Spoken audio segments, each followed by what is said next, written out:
Siapa namanya ini, Pastor? Ini, siapa namamu? Siapa namamu? Ini namanya si Jel-Jel. Si Jel-Jel namamu ya. Anjing hebat ini. Putih semua. Nah, turun. Itu konat ya. Ada agama itu, Pastor? Adalah. Ini anjing-anjing yang luar biasa ini. Tapi kan memang Tuhan ini. pernah juga saya lihat di waktu itu kalau nggak salah di Kabanjahe ya. Di Kabanjahe perayaan Ekaristi begitu kan, baru lewat anjing itu di altar itu, bahkan ke arah ke panti imam itu duduk dia di situ santai dengan tenang. Pastornya santai-santai saja seperti Iyalah, kadang-kadang itu masuk ke altar karena sudah biasa. Iya, sudah biasa. Sebenarnya mengganggu juga lah. Mengganggu, tapi kan tapi mungkin sudah biasa dilihat orang, tidak mengganggu lagi. Saya yang waktu itu baru pertama kali di situ bukan terganggu sih sebenarnya, teralih perhatian saya kepada Ekaristi itu. Tapi tampaknya umat di situ santai-santai sudah saja. Biasa ya. Iya. Oh, kalau di beberapa tempat mungkin diusir. Wah, anjing katanya kan. Iya, jadi saya pernah sekali kan. Ini kalau di Eropa kan orang sangat suka mencintai binatang lah. Bisa kucing, bisa anjing. Jadi pada umumnya anjing itu kan dibawa jalan-jalan ya, entah sore atau pagi. Betul, ke taman atau ke mana ya. Jadi pernah lah sekali kan saya naik Vespa di Roma ini kan, mau menonton konser. Sore-sore, hari Sabtu sore, bagus matahari musim panas kan. Jadi saya bawa Vespa ini pelan-pelannya. Jadi ada seorang ibu yang sudah tua pakai kacamata dengan banyak hiasan-hiasan dengan sepatu tinggi, keltak. Jadi dia lewat, kalau di sana kan harus kita hormati orang berjalan kaki ya. Iya. Jadi saya pelankan lewat, dia mau saya teruskan. Mau marah dia kan, kenapa? Oh, rupanya masih ada 3 ekor anjing di belakangnya. Mengikuti apa? Ada pasukan di belakang. Seperti mau dipelototi lah, aku mau digigit tuh gitu kan. Lebih ganas sih dia dari anjing. Lebih ganas sih itu daripada anjingnya. Anjing kecilnya, cantiknya. Akhirnya aku berhenti. Yang kalau aku teruskan bisa saja memang tergilas ya. Tapi saya lihat karena jauh anjingnya itu ketok. Ibu itu aku lihat rupanya anjing. Oh, hebat juga. Jadi lebih hina aku dari anjingnya ini. Wah, aku pikir. Jadi ada memang begitu ya. Tapi manusia memang sangat kejam kepada kadang-kadang yang binatang kan. Ya. Kalau kita banyak berita kan begitu kan. Misalnya ada orang hutan yang sampai di Kalimantan itu pernah. Iya. Apalah salah orang hutan itu kena peluru 40 peluru. Iya. Yang saya agak terharu itu melihat gajah yang di Riau kan. Kan sebenarnya milik mereka itu dulu ya, hutan mereka. Ya, rumah mereka, habitat mereka itu kan dulu. Dan sudah beratus tahun, jangan-jangan beribu tahun mereka. Itu rumahnya, kampung itu jalannya. Iya. Dari sana akan jalan ke sini, itu saja jalannya. Tak tahu lagi dia jalan lain kan secara insting. Iya. Jadi dibuat itu di televisi kan. Lewatlah rombongan gajah itu, tapi sudah menjadi sawit semua. Betul. Sawit, pemukiman warga begitu kan. Mulailah dibuat api, dibuat meriam bambu, tuk supaya mereka kasihan aku melihat gajah. Tak tahu lagi mereka mau kemana. Betul. Sudah bingung lah kan. Instingnya kan, aduh manusia ini. Tapi akhirnya banyak yang dibunuh gajah itu kan. Aduh, inilah kadang-kadang manusia sebenarnya kan. Tapi ini sudah dekat pesta Fransiskus kata. Itu dia. Tanggal. Karena namamu si Frans, kau pikir sudah hebat. Saya tahu, tapi itulah dulu. Dulu bangga kali kau. Paus bernama Francis, simbolnya Frans. Itulah. Jadi kalau harus cinta binatang Frans. Hati-hati dengan nama Frans kan begitu kan. Kalau saya ke Vatikan pasti diakui ya. Saya ke Sibolga diantar jemput. Jangan tak ada anjing di Vatikan.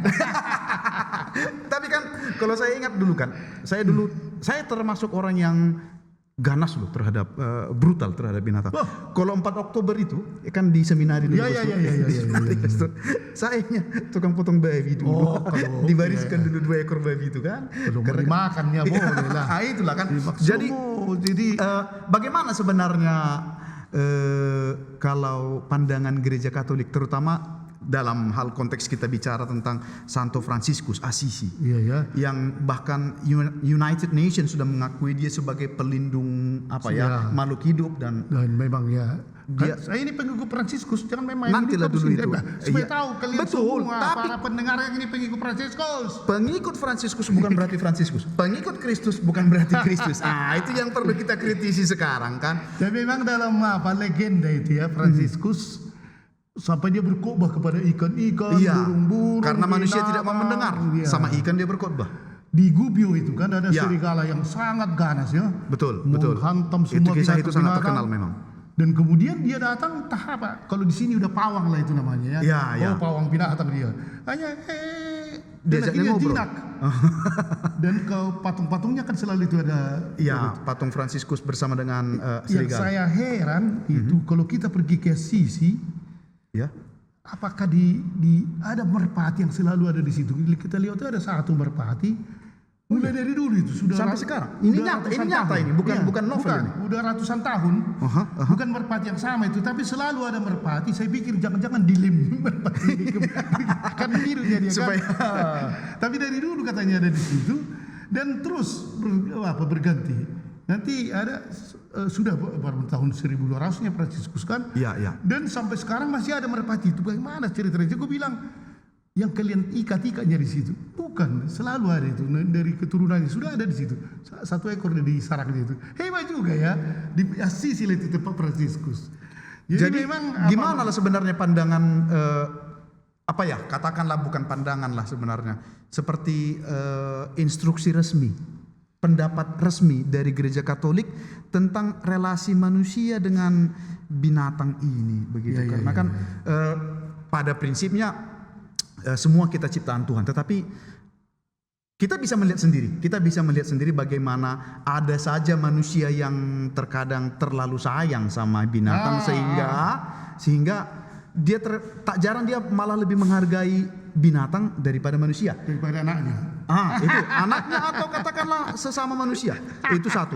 Atau ada juga itu range-nya terlalu luas. Ada yang bahkan memang binatang ini apapun itu memang bunuh saja. Kalau memang bunuh, makan saja. Kalau memang makan atau kemudian singkirkan saja kalau misalnya mengganggu proses manusia dalam mencari keuntungan. Itu bagaimana sebenarnya kita yang gereja? Sudah kita katakan tadi ya.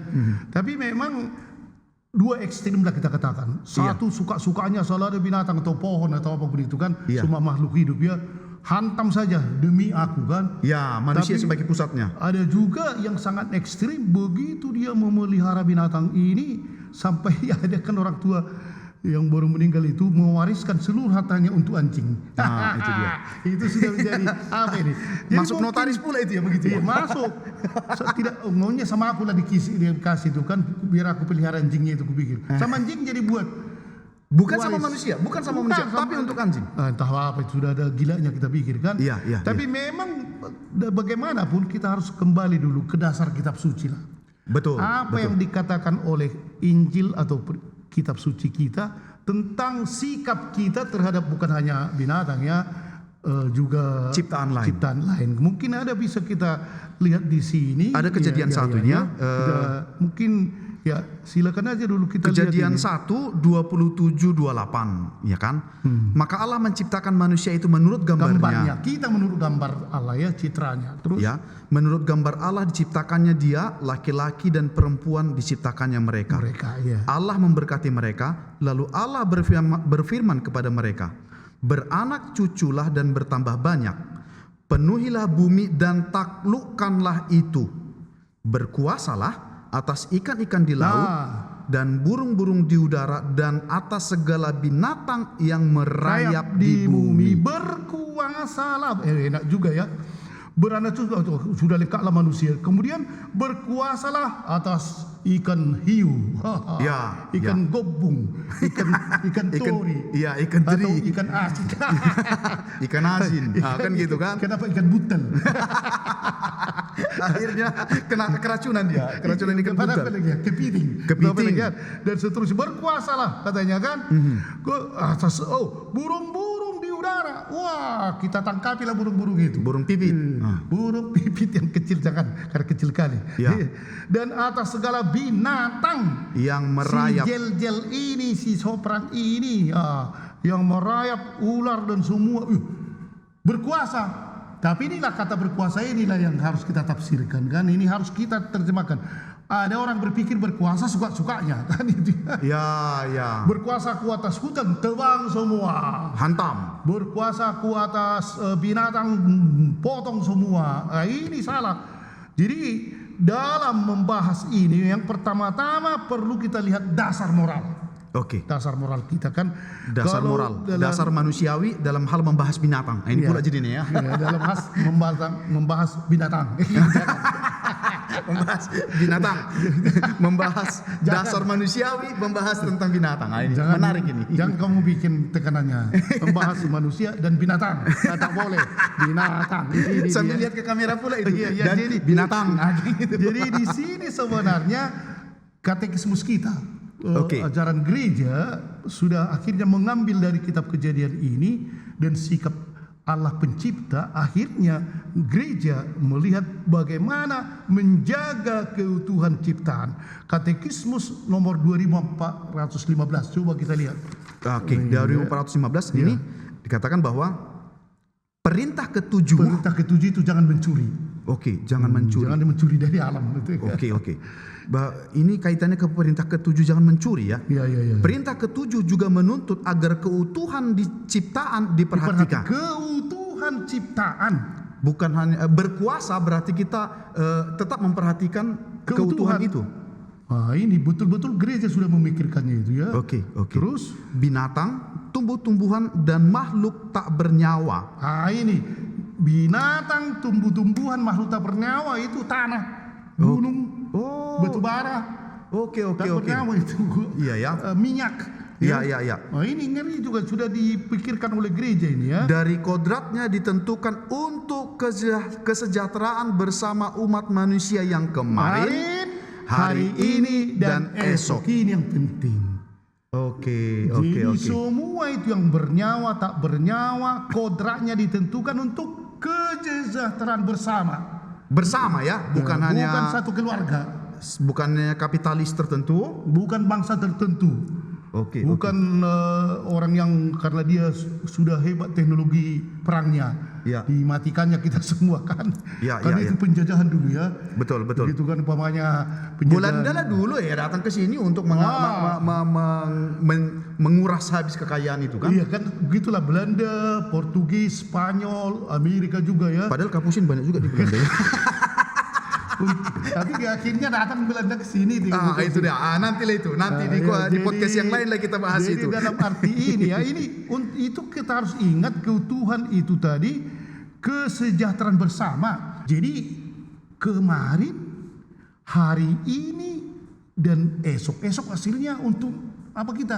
Cucu kita, anak dan cucu kita, generasi yang akan datang. 100 tahun lagi, 1000 tahun lagi harus kita siapkan. Bukan hanya hari ini. Karena perlu juga lah anak cucu kita mengetahui apa itu gajah kan ya. Bukan hanya itu juga, karena kalau kita hantam hari ini mereka akan sengsara. Betul. Keseimbangan ekosistem dan segalanya akan terganggu. Sekarang umpamanya kan matahari katanya lapis apa itu sudah lapisan itu ozon kan sudah panas bumi. Coba kalau panas nanti. Jadi di sini inilah. Terus kekayaan alam itu bagaimana? Kekayaan alam, tumbuh-tumbuhan dan hewan di dunia ini tidak boleh dimanfaatkan tanpa memperhatikan tuntutan moral. Moral itu bagaimana hubungan kita dengan orang lain, dengan makhluk lain dan seterusnya kan. Jangan kita buat kekayaan alam itu, tumbuh-tumbuhan itu, hewan tanpa memikirkan apa tuntutan moral. Ya. Jadi tuntutan moral ini umpamanya sangat tinggi ya. Terus kekuasaan atas dunia yang hidup dan tidak hidup yang pencipta anugerahkan kepada manusia tidak absolut sifatnya. Absolut itu mutlak ya. Ia diukur menurut usaha mempertahankan kualitas hidup sesama, termasuk pula generasi yang akan datang. Ia menuntut penghormatan kepada keutuhan ciptaan. Inilah. Jadi gereja dalam katekismus nomor 2545 sebenarnya sudah memberikan pandangan yang sangat bagus ya. Ya. Ini pedoman sekarang PBB pun memperpedoman. Jadi ini, hendak mengatakan jangan hanya pikirkan dirimu sendiri sekarang. ya. Kan gitu ya. Kalau umpamanya saya bisa, wah ini bagus sekali. Hantam. Bendunglah sungai ini sama aku aja nih. Ya. Padahal ikan-ikan di bawahnya mati semua. Ya. Kan sekarang itu kadang-kadang listrik dibuat ya. Betul. Dan yang di bawah itu semua makhluk-makhluk ikan ini, katak ini mati. Karena sudah dibendung. Bisa di 100 km itu hancur. Nah ini, jadi harus dipikirkan itu. Yang nomor 2416 katekismus kita apa dikatakan? Binatang adalah makhluk-makhluk Allah. Makhluk-makhluk Allah. Nah, ini ngeri juga itu kan Allah yang punya terus dan berada di bawah penyelenggaraan ilahi. Allah yang menyelenggarakan si jel-jel ini sampai sopran itu kan, sama liban itu, sama tikus itu, sama ular. Ya. Allah juga mau hebat juga ini. Terus hanya dengan keberadaannya saja mereka memuji dan memuliakan Allah. Memang, keberadaannya saja ya. Hanya keberadaannya saja. Burung-burung pamannya kan pagi-pagi. Gitu sudah memuji. Akhirnya itu yang kita buat menjadi apa kan? Puisi. Betul. Burung. Nanti akan ada burung nanti aku nyanyikan itu ya. Ya lagu yang spektakuler itulah. Ini baru terus. Karena itu manusia juga harus memberikan kebaikan hati kepada mereka. Kepada makhluk, kepada binatang, kebaikan hati berikan. Jangan kejam. Jangan lempar anjing dengan batu padahal tidak kesalahannya kan. Ya. Kucing akhirnya disepak, dimasukkan ke goni, dipukul, dibantai. Diambil dari rumah sakit. Jadi terus kita perhatikan saja dengan perasaan halus betapa besar para kudus. Contohnya Santo Fransiskus dan Santo Filipus Neri. Ada juga mereka memperlakukan binatangnya. Dari Antonius. Ya. Jadi inilah sebenarnya kalau menurut Injil dan menurut ajaran Gereja Katolik harus kita menjaga alam ciptaan ini. Malahan dikatakan tadi ya, artinya binatang adalah makhluk-makhluk Allah dan berada di bawah penyelenggaraan ilahi, dan dengan ini katanya harus memberikan kebaikan hati kepada mereka. Ya. Harus kita kasih makan anjing ini. Betul. Kalau sakit dia harus kita obati, begitu. Dalam arti ini sebenarnya mungkin bisa kita ambil kesimpulannya dalam ini ya. Hanya manusia saja yang memiliki jiwa rasional yang kekal. Benar. Ini tak ada jiwanya ini. Jel, sini dulu. Ini apakah kau berjiwa? Kita lihat dulu. Apakah ada ada jiwamu, Jel? Jel, apakah ada jiwamu? Adanya akal budimu? Ini si Jel ini. Dibilang apa dibilang sih? Betapapun kita mencintai binatang-binatang, teristimewa binatang-binatang peliharaan keluarga kita. Seperti inilah. Manusia janganlah pernah disetarakan dengan binatang. Tak setara kami dengan kau. Bahkan ini dia ironisnya. Ironis juga kan. Bahkan meskipun sebagian manusia berperilaku lebih buruk daripada binatang. Itu dia. Ini dia. Karena kan anjing ini dia berantem hanya kalau kekuasaannya diganggu atau dia mau makan, hanya itu saja. Kalau manusia kan karena tidak mau dia pergi ke rumah orang, jago-jago kau, kita ada. Mungkin binatang gitu kan, dia hanya sekedar dia hanya menyerang ketika merasa terancam. Nah sementara kita menyerang ketika ingin menguasai. Jadi dalam kitab Kejadian 1:28 umpamanya dikatakan itu kan, Tuhan mempercayakan kepada manusia untuk mengusahakan dan memelihara segala ciptaan. Inilah. Jadi kemudian dikatakan juga bahwa Allah memberkati mereka, lalu Allah berfirman kepada manusia kan itu kan.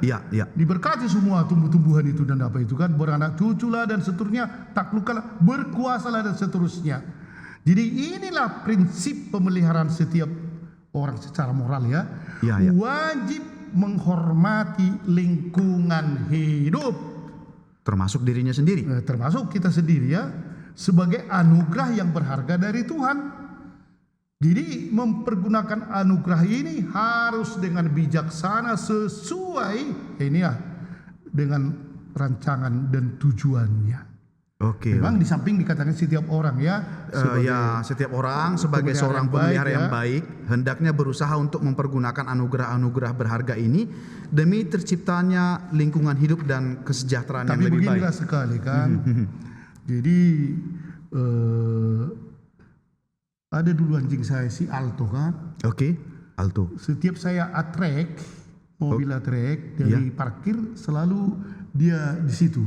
Ya, oke. Kemudian kalau ada mobil lewat di jalan itu, di jalan yang buruk itu, dikejar-kejarnya dari samping. Oh, nah, oke. gitu kan, si Alto itu kan, sampai sana nanti keluar.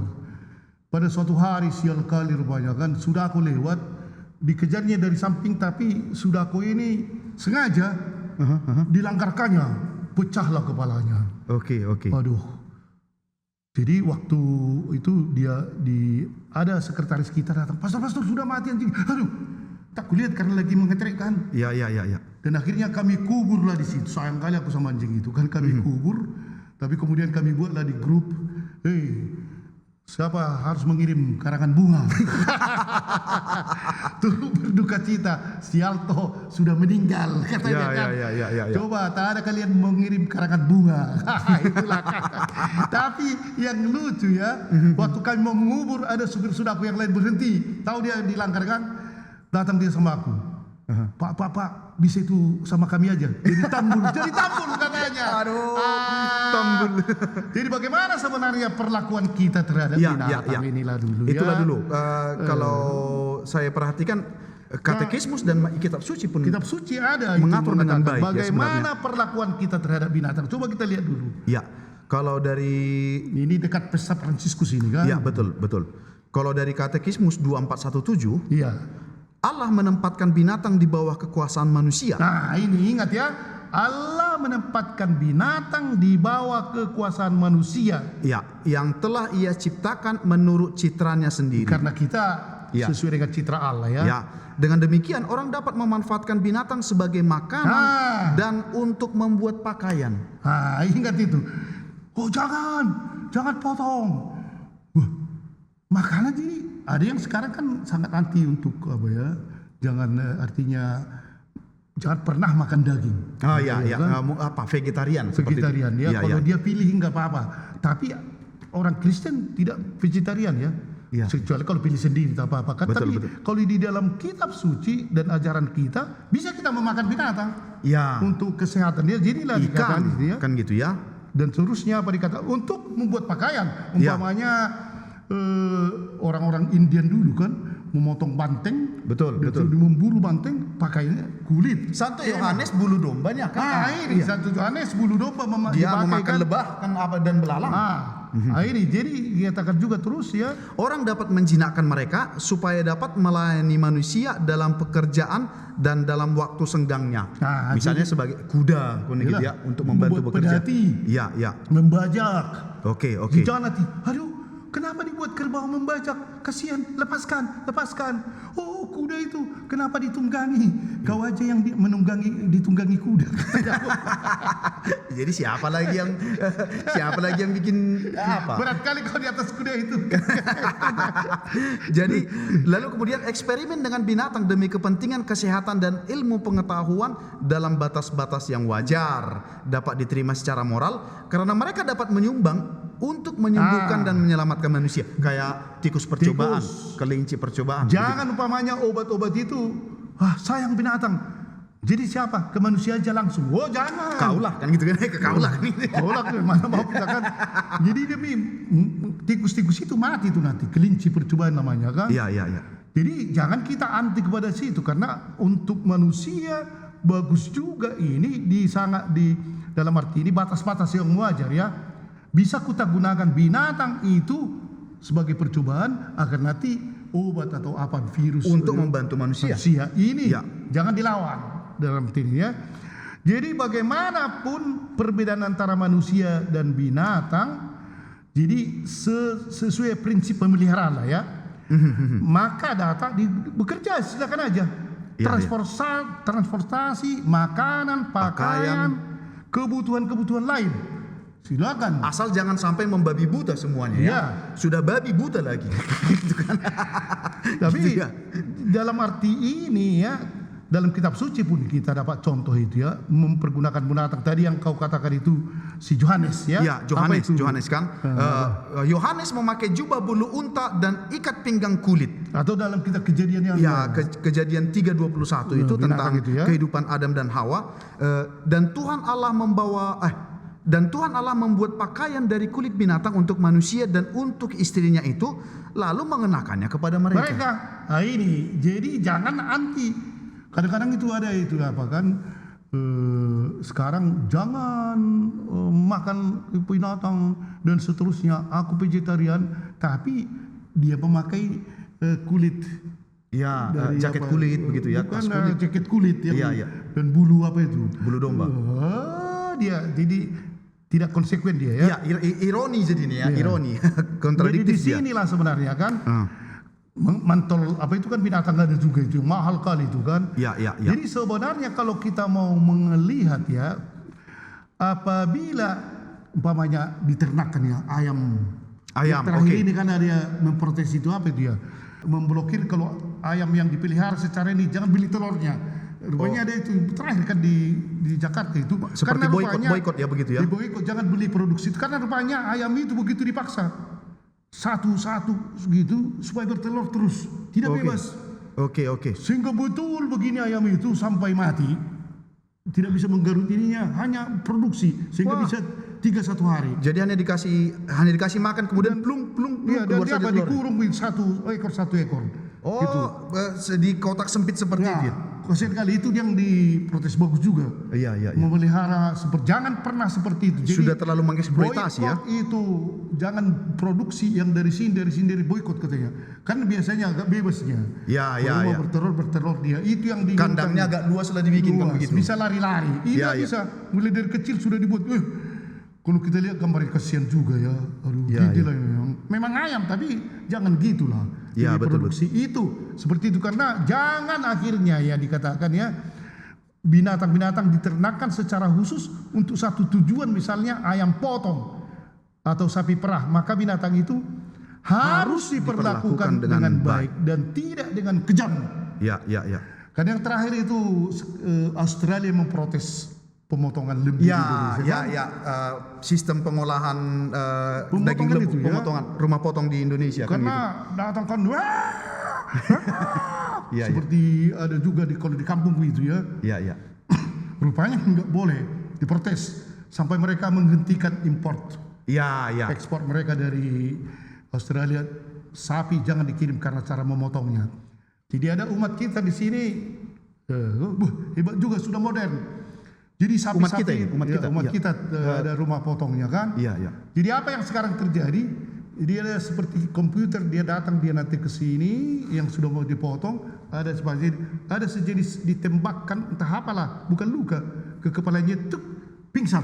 Oh, berarti dia tidak kesakitan. Tidak kesakitan, sudah pingsan baru dipotong. Itu yang sekarang diizinkan dimanapun. Tidak boleh. Ini memang terlalu kejam itu. Seperti di dapur Wisma lah suaranya jadi ya. Tapi memang seperti itu dikatakan kan menyiksa binatang dan membunuhnya dengan cara yang tidak wajar adalah bertentangan dengan martabat manusia dan karena dosa. Dan itu adalah dosa. Nah ini harus diingatkan ya. Sekali lagi kita ulang ini ya. Jadi hati-hati kita semua. Binatangnya itu apa rupanya? Iya. Entah ular pun. Betul. Atau singa kan musuh kita itu atau harimau atau apapun itu. Apalagi yang sudah dilindungi ya. Iya. Jadi di sini dikatakan itu kan menyiksa binatang dan membunuhnya dengan cara yang tidak wajar adalah bertentangan dengan martabat manusia dan karenanya adalah dosa. Oke. Inilah. Tapi di sini dikatakan kan kalau mungkin kita lihat 2418 itu sekali apa yang mungkin kita katakan di sini ya. Bertentangan dengan martabat manusia ialah menyiksa binatang dan membunuhnya dengan cara yang tidak wajar. juga tidak layak kalau manusia mengeluarkan uang untuk binatang yang pada tempat pertama harus meringankan penderitaan manusia. Nah itu, jadi jangan sampai akhirnya bermiliar-miliar untuk binatangku, padahal tetangganya. Itu pula ya. Itu tak Oke, bisa itu. ya. Banyak orang yang menderita di sana kelaparan, tapi anjingnya atau binatangnya sampai bersangkar emas. Oke, ya. Ini secara moral salah. Betul, itu yang dikritik oleh gereja, karena ada juga itu begitu seperti yang tadi kan, mewariskan hartanya untuk anjing. Ya. Aduh. Seperti tidak ada lagi orang miskin di dunia, kan gitu kan? Ya, jadi ini tidak bisa juga kita biarkan ya. Jadi juga tidak layak kalau manusia mengeluarkan uang untuk binatang yang seharusnya pada pertama harus meringankan penderitaan manusia. Oke. Apa lagi dikatakan di sini? Orang dapat memiliki hewan, tetapi tidak boleh mencintai mereka sebagaimana layaknya cinta itu hanya berlaku untuk manusia. Jangan dibuat seperti menjadi kalah.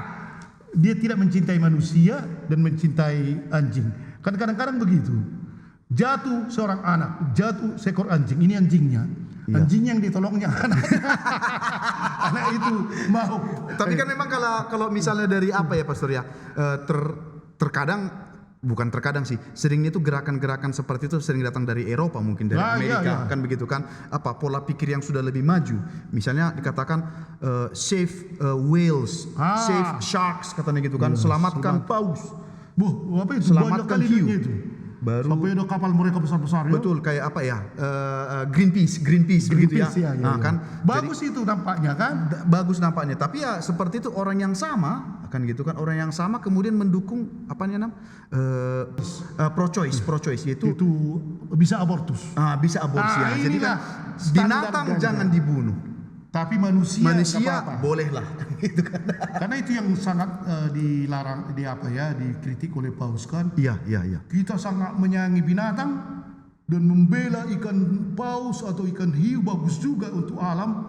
Tetapi ketika imigran datang, biar aja tenggelam. Ya, ketika imigran datang biarkan tenggelam. Biar aja situ. Kenapa datang itu dari Taliban sana? Kenapa datang dari Syria sana? Syria kan Paus sangat marah di situ ya. Marah karena justru kalau kita ini lihat dulu binatang-binatang kita pelihara, ikan hiu kita jaga bagus juga, tapi ketika manusia datang kita usir. Biar aja tenggelam. Inilah standar ganda namanya ya. Jadi boleh kita memelihara binatang ya, silakan. Tidak, malahan dianjurkan itu ya. Dan boleh kita gunakan untuk eksperimen. Bagus juga itu untuk manusia kan. Tapi disinilah jangan standar ganda. Betul. Kita menyepak anak orang, kita sayang anjing. Kita kasih anjing makan ayam kentak fried chicken, baru kita kasih anak kita ikan teri. Itu dia. Anak namburu kita. Seterusnya kan. Jadi di sini para bapak dan ibu, dog lover, cat lover, begitu ya. Atau apapun itu, silakan loverkanlah semua ya. Dan loverkan semua. Karena pastor pun ada pula kucing peliharaan pastor ya. Ada 3 Makin banyak sekarang kucing itu. Karena banyak kucing liar sekarang datang ke. Karena anak sekolah tidak ada lagi. Dulu mereka makan dari remah-remah anak sekolah. Jadi sekarang remah-remah pastor lah mereka makan. Bawa-bawa kucing kan makin banyak mereka kan. Tapi jangan sampai kita melupakan manusia. Baik. Tapi kalau sudah begini anjing harus dimarahi. Begitu ya. Seperti inilah. Jangan berkelahi kalian. Berkelahi kalian seperti manusia. Damai di bumi. Damai di bumi, anjing di laut. Oke, terima kasih pastor. Tunggu dulu. Marah dia. Oke.